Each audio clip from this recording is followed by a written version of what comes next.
ద్వారకా తిరుమలలో శ్రీ వెంకటేశ్వర కళ్యాణం ఎలా చేయించుకోవాలో ఈ వీడియోలో అయితే చెప్తాను మీకు. పడమర గోపురానికి దగ్గరలో ఉన్న ఈ కళ్యాణ మండపంలో అయితే ప్రతిరోజు ఉదయం 9:30 అయితే కళ్యాణం స్టార్ట్ అవుతుంది. మీరు ఒక రోజు ముందరే ఆన్లైన్ లో టికెట్ బుక్ చేసుకోవచ్చు, లేదంటే ఇక్కడికి వస్తే ఆఫ్లైన్ లో కూడా టికెట్లు ఇస్తారు. టికెట్ వచ్చేసరికి ఏమో 2000. ఈ కళ్యాణానికి మీరైతే ఏమీ తెచ్చుకోక్కర్లేదు. టికెట్ తీసుకుని భార్య భర్త అయితే ముందర కూర్చోవచ్చు, వాళ్ళతో వచ్చిన వాళ్ళందరూ కూడా వెనకాల అయితే కూర్చోవచ్చు.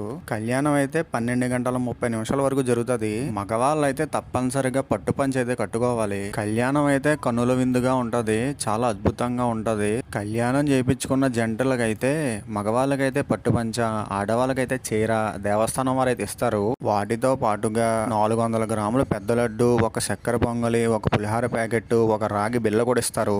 అలాగే కళ్యాణం చేయించుకున్న జంట కాకుండా మీతో పాటు ఒక నలుగురికి దర్శనము అలాగే భోజనం టోకెన్స్ కూడా ఇస్తారు.